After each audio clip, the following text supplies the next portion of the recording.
Hello, everyone. Welcome to the workshop. Hello. Hello. How is everybody this Wednesday? Hope you're doing good. Yeah. And let's see. God, some of these names, especially when they're lighter, are so hard to read on the Twitch chat. Oh, I'll tell you one thing I do need to do. Turn that down a bit. It was a bit loud.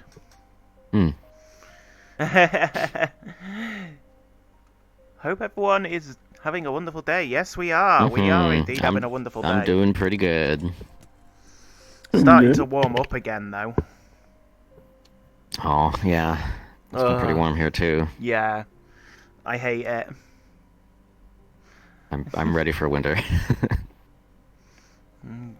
Time zone chat. Yeah. Anyway, let's get on to the subject matter. Subject matter. What kind of sentence is that? English. English. English. English. Yeah, let's get on to the subject matter. There we go. There Today you we're go. going to be covering components, which is mainly aimed at the dynamic variables. And we're also going to cover all the stuff that is under the data section of Logix and components. So showing you the certain data types, what they are, and all that good stuff. So what are we going to cover first, is the question. First we're going to cover the top-level data components, which is their values and reference fields and such. Nice. This is as I say, this stuff comes in really handy, especially if you're trying to do some of the logic stuff, world building and interacting with things. So, and then we're going to cover as well cloud variables as well, which can be extremely useful if you're building games for storing scoreboards and stuff like that. So, hello Bong. What I'm going to do is I'm going to hand you over to Ryuvi. And Ryuvi's going to go wherever Ryuvi goes. And I'll float over here. And does what Ryuvi does. Yes. So, first thing we're going to cover here is the basics of where you can find the data, all of these various components and such. And I'm going to make a new empty object just to give me a slot to work with here. And we can attach component. And all of these components are located under data. If we go in data, we have a few folders here, which is dynamic, parent, presets, and a few things here. First things I'd like to cover is you might have probably used them before if you've done any kind of data manipulation with components, is reference fields and value fields. These components allow you to store a reference or a value. And these are green because when you click on them, it gives you a list of types that you can choose from, which types are things like a string of characters, an integer value, a Boolean value, a color, and etc. Now, most of these types are actually numbers, with a few exceptions, of course. Like Boolean is a true or false value, a byte is a number, an unsigned short is a number. The only ones that aren't numbers in this case are Boolean values, characters, strings, and scrolling down, we have float Q, double Q, which are rotational values. Date time and time spans hold a time value, and of course, color. Now, any of these types that have a number after them, like bool2 or float3, are actually value fields that hold multiple of this type. So if I, for instance, go here and create a float, we have a float value, which is a number that can have a decimal point and a fractional value. If we were to make instead a float3, well, now there's 3 of them. And this is useful for things like a vector, a positional vector. Like for the position value for anything up here, for instance, is a float3. And it's good to keep these different types in mind. And they also all have a different color associated with a different wire type in Logix as well, so they have distinctions there too. Same thing applies. Have multiple lines in them too. For example, yes. if it's a float 3 or 4, might have different numbers of stripes on it too. So and it's blue because that means it's based on a float. It's green if it's an integer, and so on. Now these types are very generic. With value field and with value anything, where you get a list of types like this. Now, say you needed to store a slot value or a user, you'd want to do that as a reference field, because a slot, you can reference a slot. It's not necessarily a value in and of itself. So we can make a reference field, but if we open this here, we see there's no types, because you have to specify the type, because there's way too many reference types that you could refer to. So in my case, I'm going to type slot, and this turns blue and shows you this, this field here, letting you know that it's a correct type. You can double click it, and here is your reference field for a slot. To demonstrate, I can just take this slot itself, put it in here, and there it is. And here's a good demonstration of all the various colors that these types have associated with them. Boolean values are gray, integers are green, floats are cyan, colors are yellow, etc. And you'll see these colors represented all throughout Logix, everywhere. So all strings will look red, for example. But moving on, I'm going to get rid of these because we don't need these anymore. The next thing I'm going to cover that builds on top of these value fields in a way is kind of the larger part of this whole ordeal is dynamic variables, located underneath the dynamic folder. Now, dynamic variables allow you to not only have variables that have names, but it also allows you to create what is a dynamic variable space, and allow values to change dynamically based on certain conditions and whether something's in a hierarchy or not. So before I make a dynamic go into this, let me name this slot. I'll call it dynamic test. And on this slot, I will make a dynamic variable space. And what a dynamic variable space is essentially is if you're familiar with programming, it's like a namespace. But if you're not, it's essentially like a container of variables. It requires a name. I'm going to give it the name test. And there's one checkbox beneath it here called only direct binding that I will get back to in a moment. Now, underneath here, I'm going to just add a slot. I'll call it, I don't know, variables. And with how dynamic variables work is there is a variable space, and it's based on the hierarchy. So this dynamic variable space is here, and you can link a variable to this container, this space, as long as the variable exists within this space's hierarchy, which in this case, on my variable slot underneath it, I can add a data dynamic.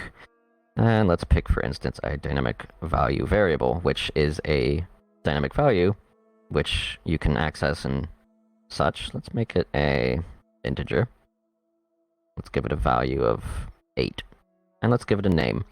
So the name of a variable here is important. And this will get back to that Boolean value I got to. So I'm going to put test / int. And this variable's name is int in this case. And test / tells you that it's underneath the test dynamic variable space, or container in this case.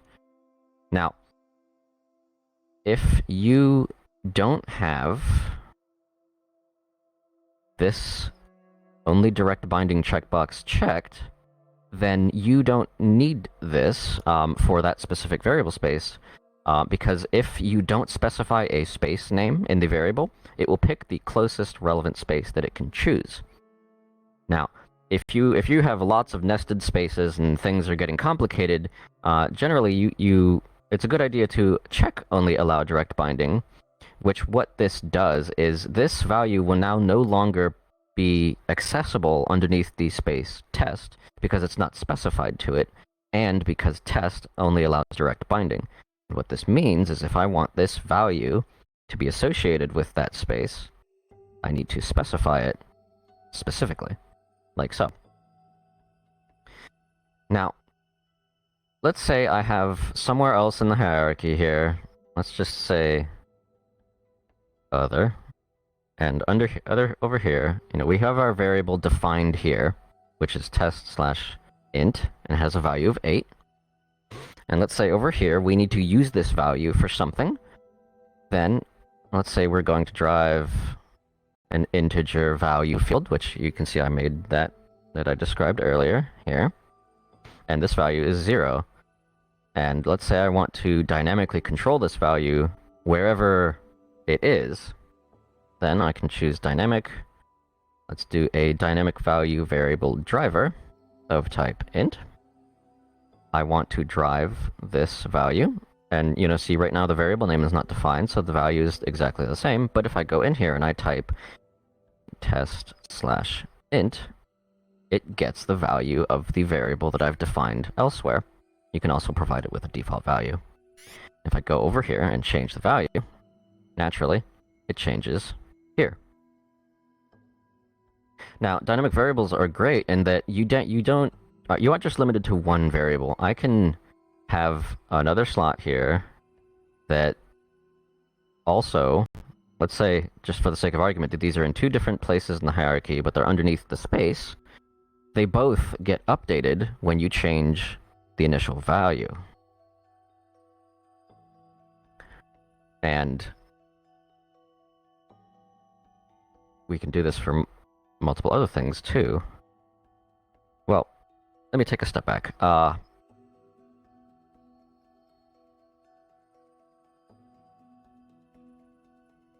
Okay.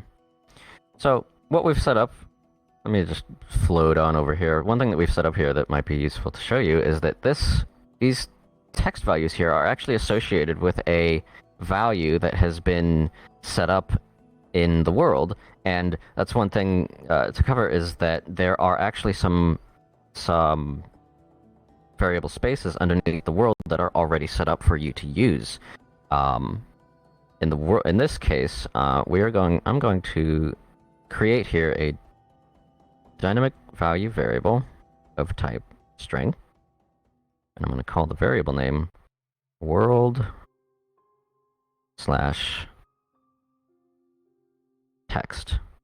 And you'll see, since this variable already exists, when you create another dynamic value variable of that type, it also inherits the value of the variable because it's the same variable. So now if I change this here, it changes it over there, everywhere that this value is linked to. And the world dynamic variable space actually exists all the way on root. So anything in the world you can link to the world dynamic variable space, and it's very useful for things such as values that you want to be synced across everything in the world. Maybe your world is a game and you want to store various game states in the world dynamic variable space. You can do that. And then over here we have a list of commonly used community dynamic variables, which there's a lot of users have set up systems using these variable names. And if you create a system that utilizes these for something like a color or an intensity value, then whenever you join a world that has these values, it will pull from them and use them. Test text, good. Let's call it test text 2. Now, one thing I'll notice is, as I mentioned earlier, that this value here, world/text, already existed, and it existed over here. But since I'm changing it, it changes it, as we showed, everywhere, all at once. We're just incrementing it at this point. Let's see, while we're on this topic, Reading has an interesting question. Does that mean a dynamic value variable can exist multiple times? What happens when more than one are driven? So, yes, dynamic value variables in this case can exist in multiple places. The moment you drive it, though, you want to have all of them driven, otherwise you will have undefined behavior. The reason for that is, if you drive a value, it can be different for each user, but if you have 2 of these and one of them isn't driven, then you're going to get weird behavior, necessarily. Okay. I have an example of dynamic variables over here too. Should we segue into that? Because this is kind of going to a different type of component.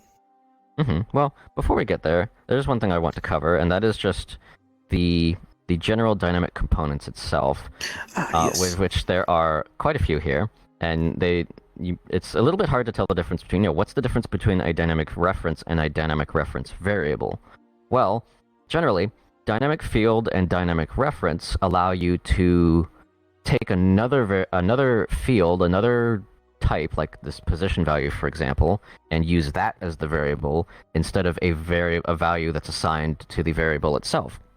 What I mean by that is if I make a dynamic value variable of type float3, it has a value here associated with it.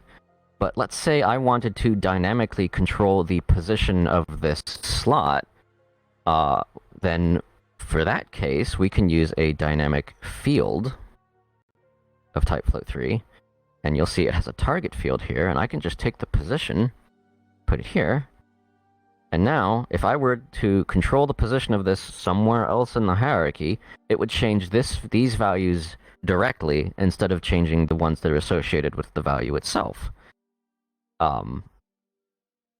This is useful, very useful, if you need to, if you have values that already exist, or maybe you have a value field that you want to manipulate and not have it be directly associated with a value variable, and you can specify it. The same thing applies for dynamic references.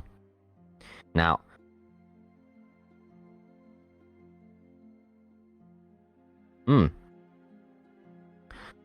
Specs does have something interesting to say here. Worth noting that a variable can exist within the same name in multiple places, but if they exist in their own isolated dynamic variable space, they should not conflict. Yes. So if you have multiple dynamic variable spaces, which you can have multiple dynamic variable spaces of the same name as long as they have different hierarchies, and you can have multiple variables of the same name associated with different dynamic variable spaces. It's akin to, say we have this container here, which is a dynamic variable space, and you have a variable defined, let's call it 1 and 2. If you have another dynamic variable space here, you can also have variables called 1 and 2, because the technical term, the scope of these variables is limited to the variable space that you created in. Like if you're trying to access this one up here, it'll give you this one instead because you're within that variable space. You can also have multiple variable spaces with the same name too, like maybe this one is called T and this one is called T. Since they're completely separate, they're essentially unique entities that contain their own variables. And I personally use this quite often so that I can refer to a variable based on what slot it's in. I think that explains that well enough. So, you also notice for both the dynamic value variables and variable fields, we have drivers and dynamic reference variable reset for both of them. Drivers allow you to take this value that the variable has associated with it and drive something else with it, naturally. And reset is actually one that I have not used, but it allows you to control how the variable is reset. If you want to reset it at all, you can choose if it resets on load, when you duplicate the object, if it resets the value, and etc. And you can choose what value it gets set to when that happens. Useful if you have, say, a little mini game and you're controlling it and you save the game while you're in the middle of it. When you spawn it back out again, if you have the variables reset themselves, then the game will reset without you having to worry about resetting it yourself. And one last thing under dynamic variable components here is the dynamic variable status. And if we create this and I get, say, int, because we already have a variable here called test/int under this specific test, if we check the status of test/int, we'll see, does it exist? Yes. Is it linked to the test space? Yes. So this is useful if you need to check the status of a variable, and you can use these Boolean values to change things depending on if it exists or if it doesn't. Now, segueing from these components, there is also the ability to do dynamic variables within Logix. And Aegis, would you mind showing us where you find these Logix nodes and all that? So, in general, earlier we showed where you can find like the different data types as inputs here under input, and you can see the different familiar names of different data types in here. Although we're to find the data type or value registers in Logix are under the variables right here. And this is also where you find your dynamic variable Logix nodes here. So if we go under storage, you can see right away there's slot and user. And even store values in here like you would store values in a component here. In a value field. Functions pretty much the same way too. Just that it interfaces with Logix.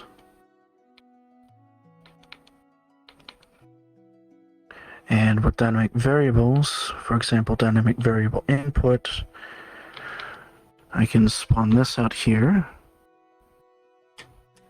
Actually, a much easier one to tell would be an int, as every single dynamic int variable input comes with a Boolean, and it tells you, oh hey, does it detect the data variable in there or not?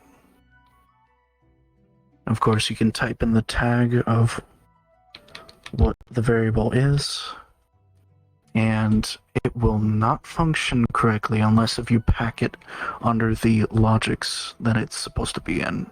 That's also contained in the dynamic variable space as well. So, however, the dynamic read the read dynamic variable node allows you to read a variable from outside of a space. You just specify the slot you want to read it from. Yep. For example, I can just drag and drop there, say it reads the same value, and it tells you if it finds the value or not. Mm-hmm. And it's the same thing with writing a value as well, too. You can specify what hierarchy you're going to send that signal down under. Mm-hmm. So you could have, like you said, multiple dynamic variable spaces that have the same name. So you could basically send the signal to multiple different dynamic variables that share the same name, but are under different variable spaces under the same hierarchy. So. One thing to note is that with the write dynamic int in this example, if you only say have one dynamic variable space, then any slot underneath that dynamic variable space will work, because all of those slots technically can see, they can like look up and see that dynamic variable space, and all of the variables written anywhere in that space are accessible from any other slot within that space in that hierarchy. So if you sent the signal, say for example, an object below the component of the variable you want it to send to, it'll still receive it because it's still under the variable space. Yes, an example of that would be right here. We have our dynamic variable space created on dynamic test, but if you can write to any of these others because they exist under that space, and all variables linked to them are accessible. Huh. Interesting. Mm-hmm. Well, like I said, I'm always learning something these streams, so...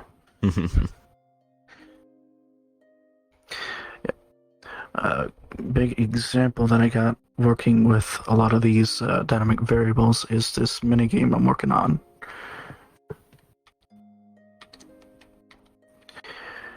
Essentially, this helicopter, let me take off here real quick, uses like a character controller to fly around, And that little debug visual underneath it is a raycast.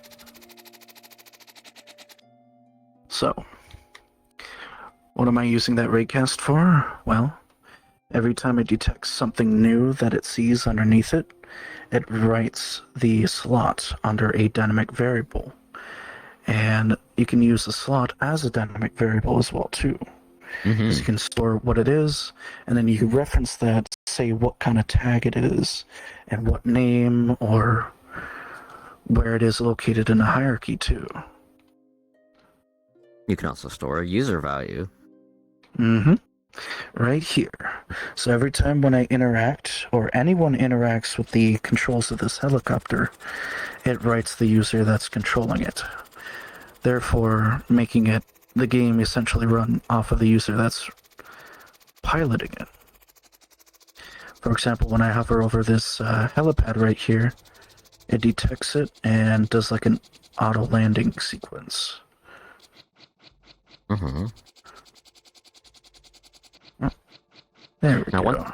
One thing to note about these dynamic variable input nodes you have back here is they function because this Logix is packed underneath the hierarchy that contains the space that they're all contained within. So the dynamic variable space is on the whole game object board itself, and the Logix is contained underneath it. And I even have a list of different dynamic variables that I got right here too. Like the user, right now it's null. If I grab onto it, it shows that, well, that's technically me, so then when I let grab go, onto it, and it's me. Yeah. Different ID. And that variable it exists here, but it can be referred to anywhere underneath this hierarchy because the space is defined all the way up at the root there. Mm-hmm. And yes, you can absolutely have spaces that are underneath other spaces. You can have as many spaces as you need for whatever it is you're making. And I've had to use lots of spaces on something for lots of complicated things where I'm needing to access variables based on the slot, for example. Let's see, we have a question from Kuroi Mai. Is there an important difference between read dynamic int and dynamic int variable? Like, why would I not use read dynamic type? So, generally, a dynamic int variable, like these input nodes, will only function if they are packed within the space, meaning if you pack this node and it's not under the hierarchy that contains the variables or the space, it won't function. Whereas the read dynamic variable nodes allow you to specify a specific slot to read from. That's a cloud int. Sorry. Cloud variables will come later, no problem. I'll get there. This allows you to read from a specific slot, also providing a variable name. And you'll get the same information out of it if the variable exists at this slot, or if this slot has a namespace, or a dynamic variable space, which contains a variable that you're trying to read. Granted, you could use both. In either case, especially if it's packed underneath the space. However, for me, I've created things where I have multiple spaces and I need to read values from a very specific slot underneath the space. So I'll use this. I'll use this inside the space even then because I'm wanting to read it from this specific slot. Yeah. Which I might have to actually change it to that later on. Unfortunately. For what I'm gonna do with it later. Mm-hmm. But yeah, that pretty much covers that. Mm-hmm. I think this pretty much covers the very basics of dynamic variables, and I think next would be parent variables. Parent values, yes. Mm-hmm. So, I created this actually just before the stream. This little example here. Parent values, where they are located. Let me bring up the component attacher here. If you look under data, It's also located within there. Right underneath dynamic is parent. I got these four components here: parent reference, reference link, value, and value link. So, the very basic way to show how this concept works, I have these parent objects here and these child objects. If I parent this on there, it will inherit the color of the parent object.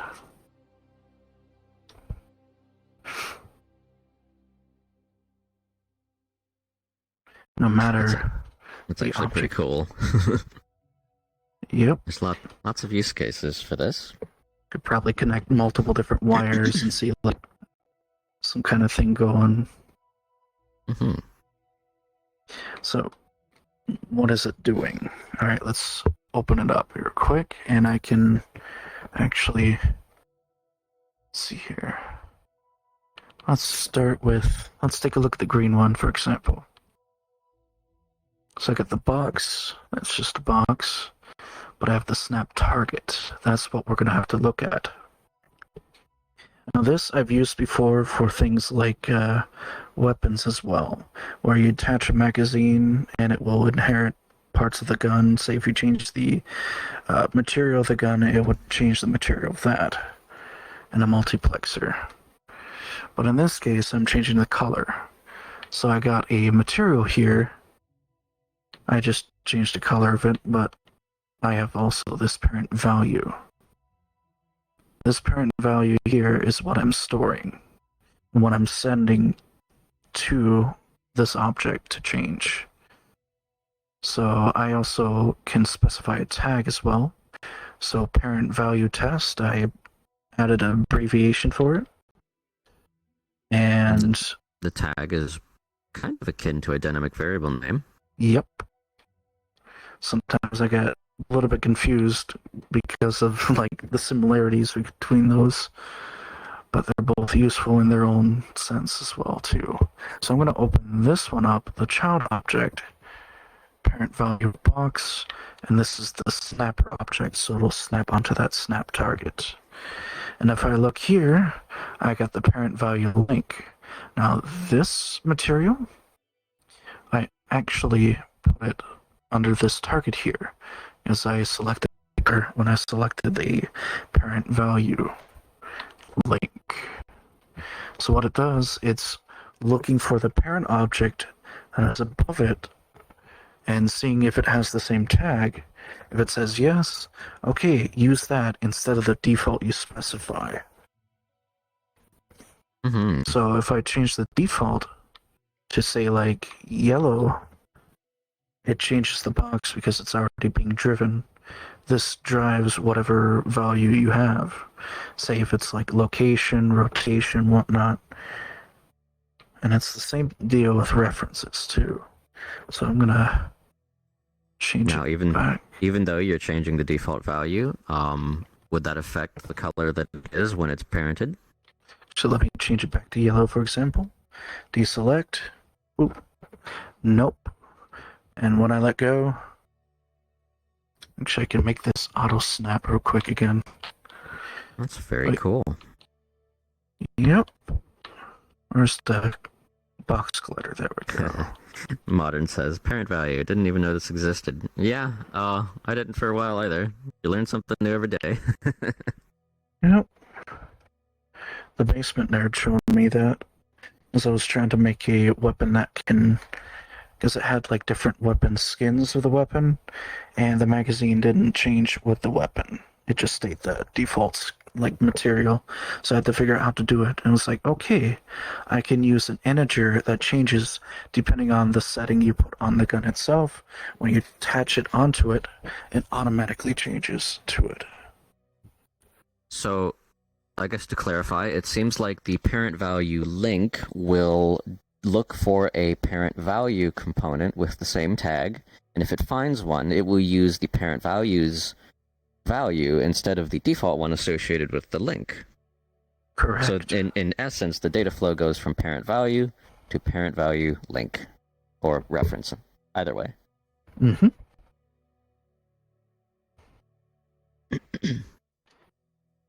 Hmm. Oh, we do have a question actually from Kuromai. Is it also possible to nest dynamic spaces, like my game slash enemy slash HP, effectively allowing for some form of class to be made? In that sense, like how you've described there, no. However, you can have a dynamic variable space underneath another dynamic variable space, but you can't necessarily traverse down the dynamic variable spaces like that. But that is where, in Logix at least, that is where the read dynamic variables come from, because you can read from a specific slot. Like, say, you can read from the slot that contains that subspace, and you can take that one and read from another subspace. Or what I would do actually is I would actually define a dynamic reference variable that refers to the slot of the subspace, so you can refer to it from anywhere. It does get a little bit complicated though when you have subspaces and all these kinds of things.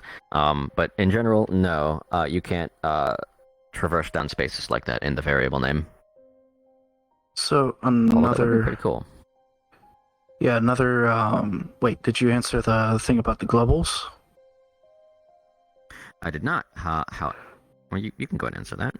So make globals in a way, and I'm guessing that's like global variables in a map. Like, say in a first-person shooter, I remember modding Halo. It has like a globals thing or globals file that has all the variables that work with every map there is. You could do that, but you might have to use cloud variables for that. If you wanted to, you'd want to use cloud variables if you want the data to persist across worlds and across sessions, but generally, if you have a world that's self-contained and you want to have variables that are accessible everywhere, that is what the world default dynamic variable space is for. And I should also mention that every single user has a user dynamic variable space on them as well. So if you have an avatar that has a bunch of different things on it, they can all dynamically communicate with one another, essentially using the user dynamic variable space. This is a great way to say you have another game example. Say you have a a game where each user has a health value. You can store that under, say, user/health on the user, and then the game system can just read user/health on whatever user it needs to and get that value, because the user dynamic variable space is guaranteed to exist. It's auto-generated. Same with world dynamic variable space as well. There's an automatic one that is on the root. So if you're there to open the root, it'll be there. No, yeah. Rampa Did you has... just hit the floor? Rampa points out something interesting, and that is true. For some dynamic variables, specifically when you're reading a dynamic variable using the read dynamic variable node, like this one, you will sometimes need to have an updating relay afterwards, otherwise the value of the node will not update.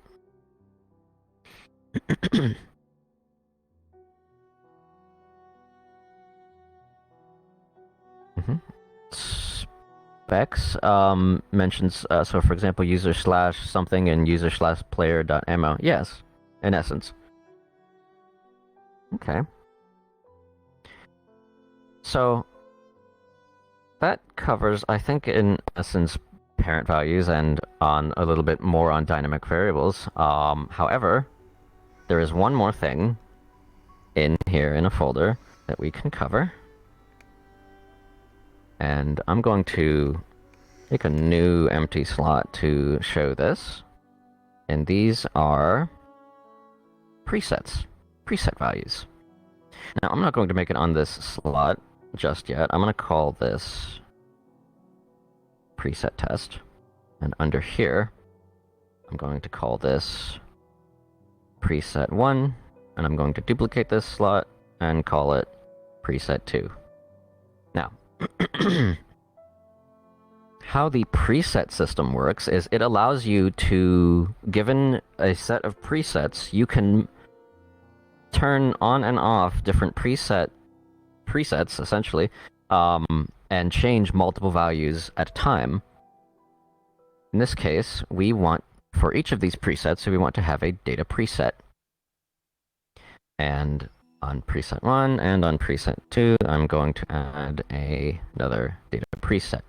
Now, the data preset component allows you to add entries, and it tells you here if this is the active preset or not. Since these currently do nothing, it's currently active. I'm going to add a couple of entries for both of these, and then up on the very root here, I'm going to add a couple of data types. Let's see, let's add a value field of type, I don't know, int. And let's add a value field of type color. We can leave these default because we're actually going to be controlling these with the presets. So on the preset here, and do you know these next components I'm going to be adding don't have to be on the preset. They can be anywhere, just as long as you link them up into the entries list here. But I can go under data, presets, and I'm going to add a data preset value. One of type integer, and one of type color. Let's say I want this data preset's integer value to be 5, and I want the color to be, I don't know, bluish. So I can take the data presets, link them here, and you'll see each of these data preset values has a target field. If I open another inspector here, we want to specifically target these values here, because these are the values that we want to change based on whatever preset we want to choose. So, I'm going to put the int here, and the color here. Now, I'm going to create the same things over here on the preset number 2. So let's make a data preset value of type integer. This time, let's make it, I don't know, 85. And let's add a data preset value, color. And this time, let's make it red. Once again, we put the preset values into the preset here under its entries, and we link up the values here. Now, you'll see that since these values don't currently match either of these values on either preset, then you'll see that both presets are currently set to not active. But on either of these presets, if I click set active, then these values copy all of the values that the preset shows here. And if all of the values are the same for all of the preset values, then is active is true. Now, let's say you've got these values and you want to change all these values all at once to another preset, then another preset amount of whatever they are, you can go to the other preset, click set active, and they change to that preset's values. This is very useful if you need to change a lot of data all at once, and you don't want to have to go through and do it with multiplexers or through Logix and such. This is, excuse me, another way to do this. And you can do this with a whole assortment of data. They can have different amounts, and things such like that. And that's essentially the gist of data presets. The one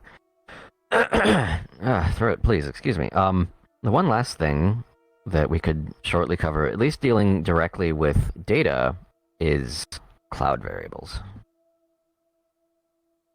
Oh, yeah, that boils down to me. And actually, a good example of cloud variables, actually, I just spawned out my Foxbox avatar. So, actually, I need to put the camera on me. God damn it. So, as you can see right now, the avatar's here in just the shorts. But if I grab hold of it, the clothing will change completely based on what I've got checked on here. So if I say check the shorts right now, it'll only have the shorts on and the jacket. However, I think for Ryuvi, they see this differently, if I recall correctly. So, from my perspective, those are all red. So if Ryuvi grabs hold of my avatar now, you'll see there's nothing on it now. However, if Ryuvi say were to check the backpack comes on. And another example here is what Aegis has just took a screenshot of, which is showing me all his tick boxes. So if Aegis grabs it again, the avatar is completely different. Now this is done with cloud variables. Now cloud variables, just by default, as you can tell by the name, are stored on the Neos cloud. And the way they work is they consist of a group name, for example, G-Neos, which is our custom user color. This is a cloud variable, and you can tell just by the start.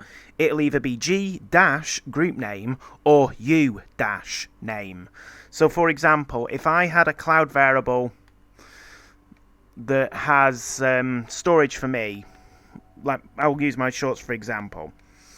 So what I do there is I am referencing a value from the cloud called U, capital U. This is case sensitive, I'd just like to remind people. So U-Wraith sphere dot avatar dot tune, does help if I could spell, dot shorts, for example. And that is a Boolean type that's stored on the cloud, and whenever that is toggled, that will toggle my shorts. And each time a user uses this, it is individual to each user, so it will create a user underneath it, because it is a user variable. But you can, to do the cloud variables is exactly the same as normal variables. So if we go in to my control systems and go into my variables here, you can see these active user cloud fields. Now, active user cloud field relates to who is grabbing the avatar at the time or is using that object. So it's always based on the active user. There is other cloud variables that we can use as well, which you can find under attached component cloud.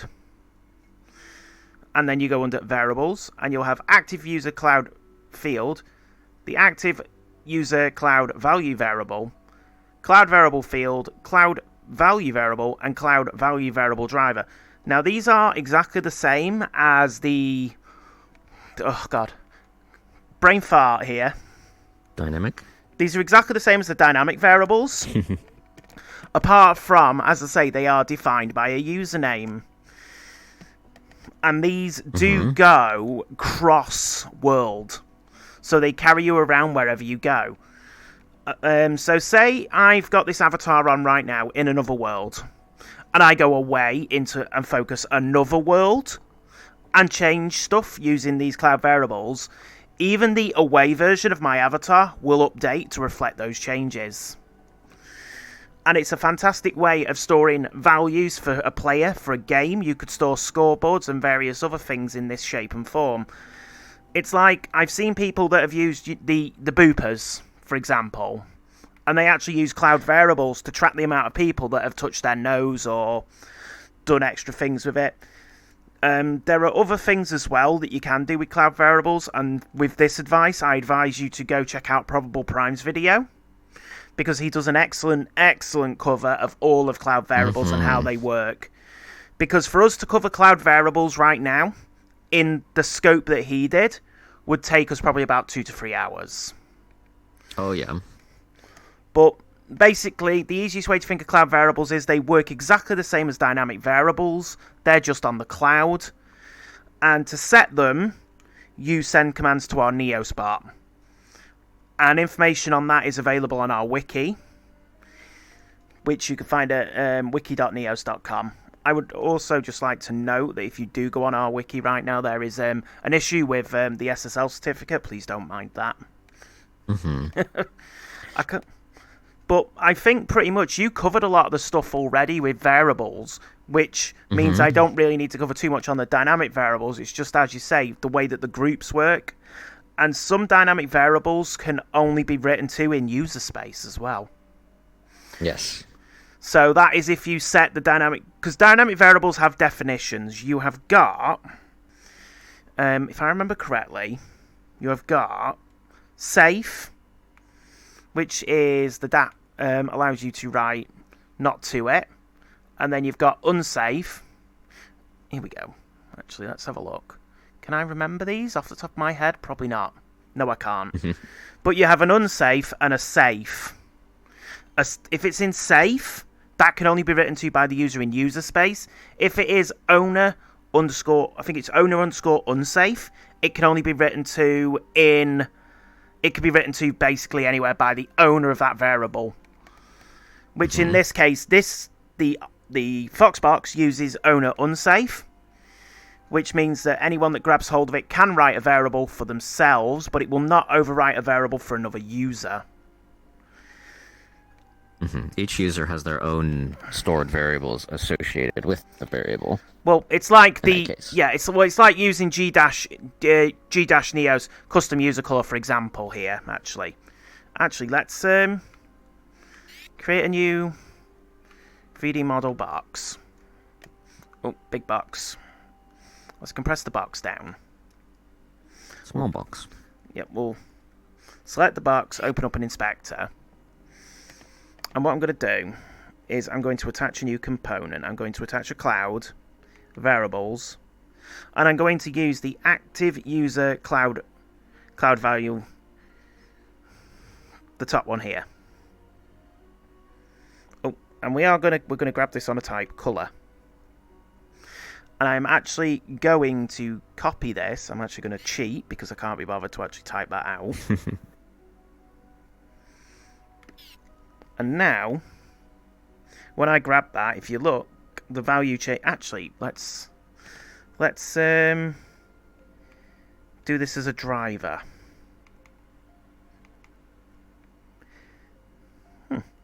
We don't actually have an active user cloud value variable driver. I just noticed that. Yeah, you could use active user cloud field.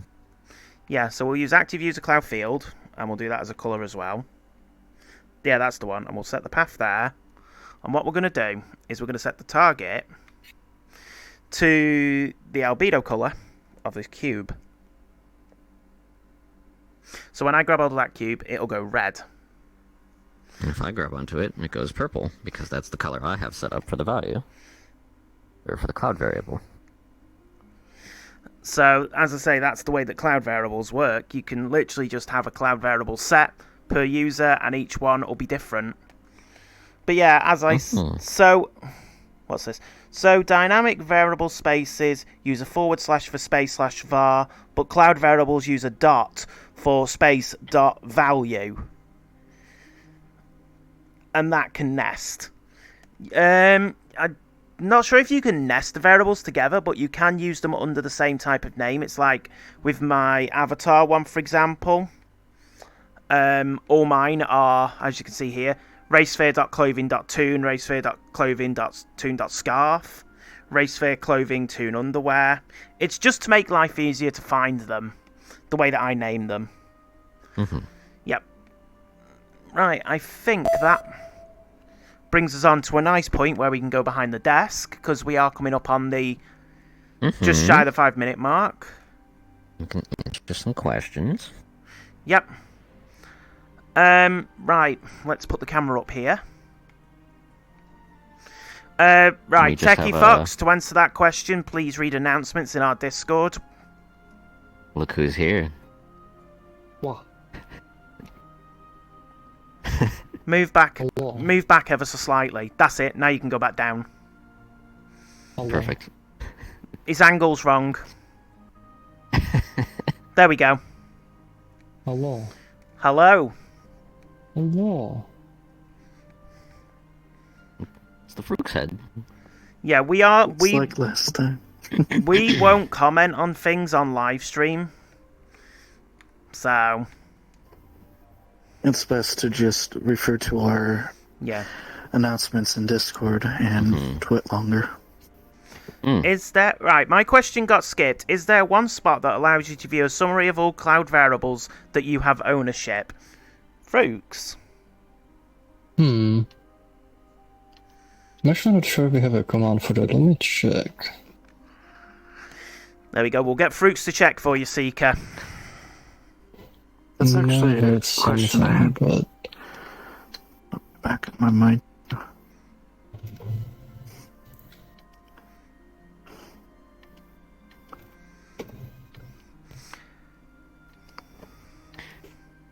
we Atari at Kia, Kia, thank you for that. Yeah, we appreciate doing this. It's very fun and it's nice to teach folks and Oh yeah, get people creating.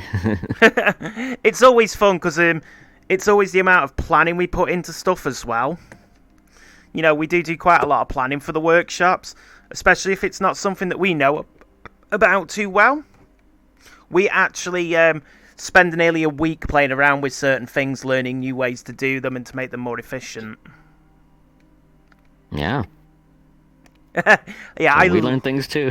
Yeah, I love this logo so much. The logo with us hanging off it. I love that. So we do have commands for it. So you can use list user vars, and there's also list group vars with a name of the group. So if you send like these commands to the new spot, you will get like a list of your cloud variables. There we go. Good to know. Just for you, Seeker. There you go. Here's a question. So what makes dynamic variables dynamic? Are the nodes wearing dynamic shades? Well, Well, what makes them pretty much. What makes them dynamic is the fact that they can be referenced anywhere, pretty much. yes.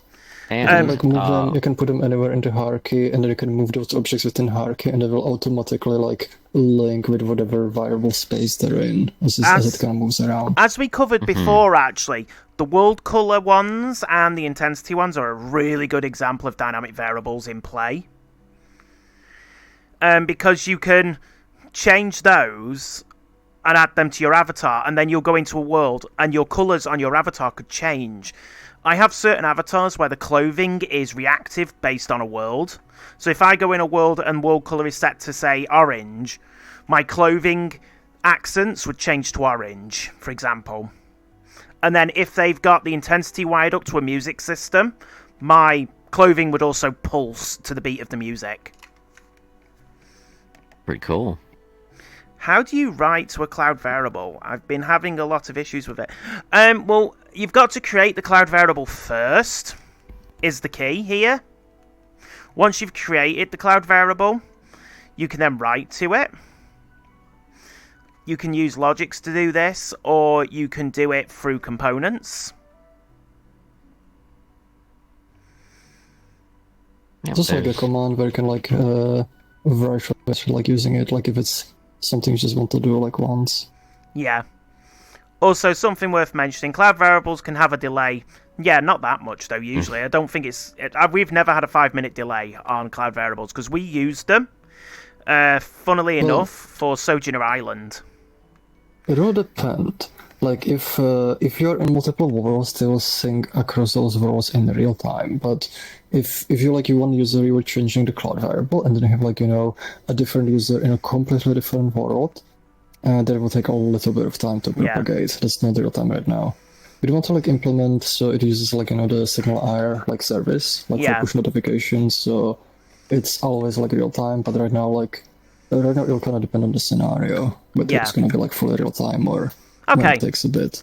Modern, what I advise you to do is probably look at Prime's videos on them. Because as I say, Prime did a really good cover of them. What I'll do is I'll drop the link to Prime's video in the chat for Twitch, and I will also drop it in the video description, which will be down below on YouTube. I always have to remember we upload these to YouTube, so I can say, please check the video description down below. Yeah. Anyway, we are coming up on the hour now, so I would like to say, first of all, thank you very much all for watching. Thank you to Aegis and Ryuvi once again for being here with me and helping create this content, because without them, the workshop wouldn't be the workshop. I'd also like to say thanks to Frooks for actually coming along at the end. What? Oh, I don't- no. Will we be getting an SDK to upload via Unity? There is a Unity SDK, but as I say, that's probably something that you should more ask in our ideas or suggestions on our Discord, really. Because as I say, we're more aimed at workshop things, which is building within Neos itself. So we tend not to answer too many miscellaneous questions that don't relate to the workshop. You could ask those on Friday as well.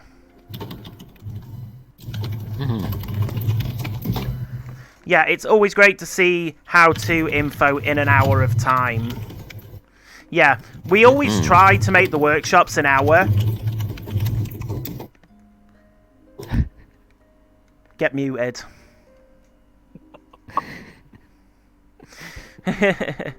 So yeah, we'll return in 2 weeks. Because well, hang on. Is the group var delete bug still a problem? I don't know. That's one of those things you'll have to check our GitHub for. Anyways, I'm not taking any more questions now. That's it. The world will be open for an hour afterwards, so yeah, come join us. we'll have the world open for an hour after we finish. So be sure to come say hello and come hang out with us for a bit if you want. As I say, we do the workshops bi-weekly, so we'll return in 2 weeks with the workshop. I don't know what we're going to cover in 2 weeks. We haven't decided yet. Yeah. I mean, we might cover Ryuvi and gravy and cranberry sauce. Oh, oh, good old sticky. Well, that's what we do. That's how you deal with a turkey. Oh, I guess so. Okay. But yeah, thanks everyone. Take care. Hey, Aegis. Do you want to hit the lights? The lights? Yeah.